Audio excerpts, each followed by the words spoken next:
Beefs. Who doesn't love a good beef? I know I do. And I'm not part of it.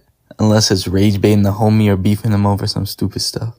Some of the greatest character dynamics are just two MFs that hate each other or just never get along, even if they're secretly like one another.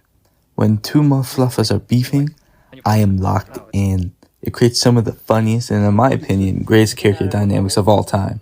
Because a lot of the time it's just so unserious, like in Pineapple Express. Like the apex of the vortex of joint engineering. My man Seth doesn't want to be friends with his dealer, but due to some circumstances, they do it together and try to set things straight while also beefing and making up along the way. It's so dumb, but it's entertaining.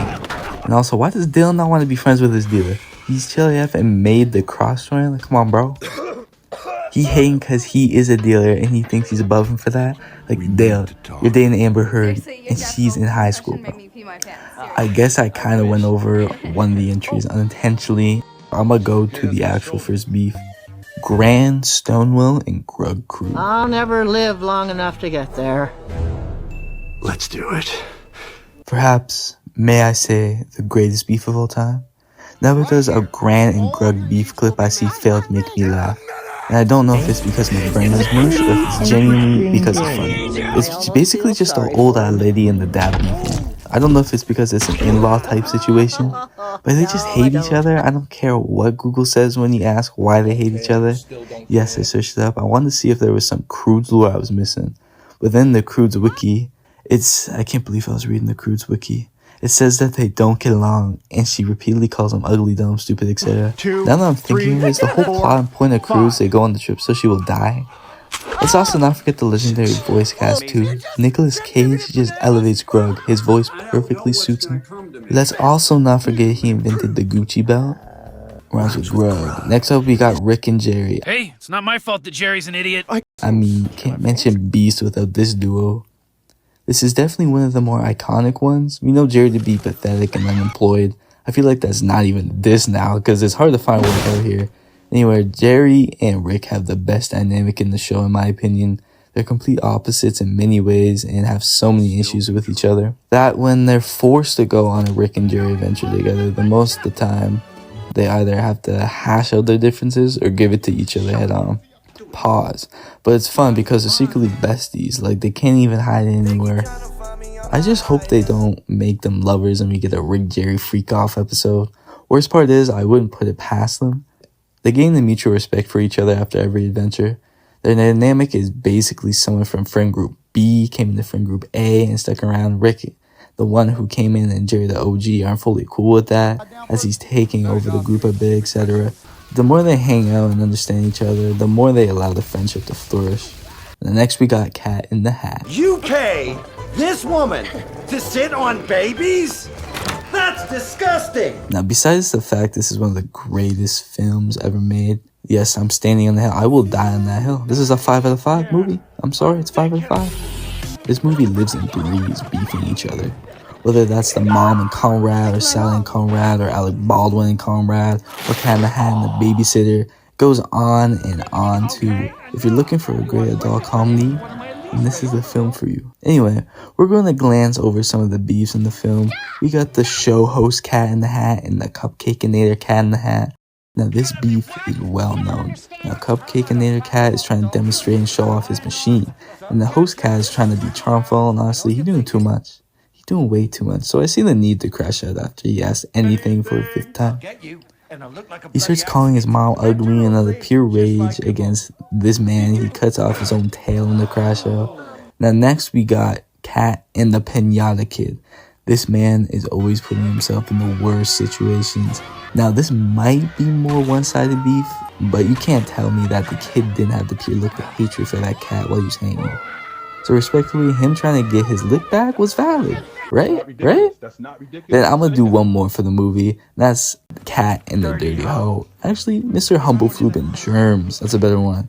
These two have the greatest beef in all of cinema. A Germ even comes close to Humblefloob.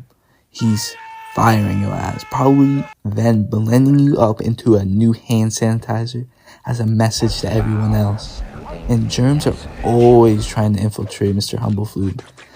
This will be a never-ending battle until one of them falls, and Humberflube has so much hate for germs, he might live so long to eliminate every one of them. He's basically Doom Guy. Alright, next we got Squidward and Spongebob. Now this beef has always been wild to me. SpongeBob and Squidward not only work together, but live next to each other. The fact Squidward has to deal with his annoying ass co-worker at work, then go home, and be harassed by him every day too is just insane. And sometimes SpongeBob gets Patrick, who's on the other side of Squidward. Now how Squidward is still pushing through every day beats me. I would have thought another found a way to move on. Man, this man kind of has a one-sided beef with SpongeBob, but you can't help but feel for Squidward and want to get in on the beef with him. Squidward, even when he's not beefing, SpongeBob has caught so many strays by just being around him. Poor man cannot catch a break anywhere. He's always blowing up, getting set up, forced to go on some side quest for or with him. It just goes on. Now I think we all pray that one day Squidward finds peace. That's all he wants. He's just a dude who gets off that 9 to 5 and wants to relax for the rest of the day. Free Squidward. Lastly, we have the greatest comedy in my opinion, Superbad. Well, Jules, the funny thing about my back is that it's located on my cock. Now I had to save this beef for last, as not only do they beef in the movie, they have beef outside of the movie too. Jonah Hill hated seeing Pete Christopher Mintz-Plasse so much on set filming for who knows why. Maybe because he was stealing that spotlight of Michael Cera, which in that case I can totally understand. Anyway, they're a friend group trio, and I know a lot of you out there have a friendship dynamic like this where everyone is flaming you, making fun of each other. You got some people you respect more and less. These two, for the first bit of the movie, were just going at each other. The make love and fake ID is valid. I mean, who wouldn't? But them just having constant beef with each other makes the movie in so many areas. Gives us some of the greatest lines ever. I quote these still often. Now, Evan is basically the middle ground. He's good friends with both of them. He's the one who makes sure it doesn't get too out of hand. But you can tell he just don't care either. He be giving up on them, ripping at each other. At one point, even Seth, out of pure anger, comes up with a crazy name for football. Now, I feel like this is a canon event for someone in the friend group to get a crazy nickname you hope doesn't stick. And it does. Superbad is one of the ultimate beat movies of time. Comedies of time. So much entertainment out of it. And for honorable mentions, I got a couple here. We have Elmo and Rocco.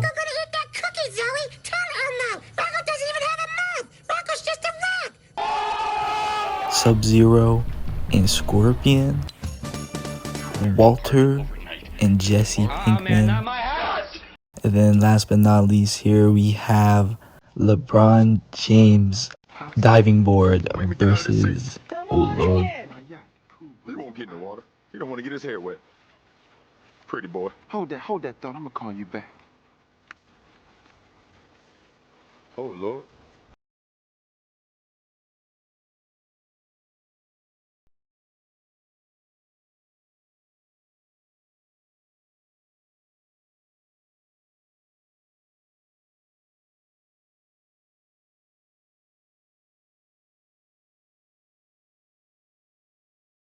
Got beef with me.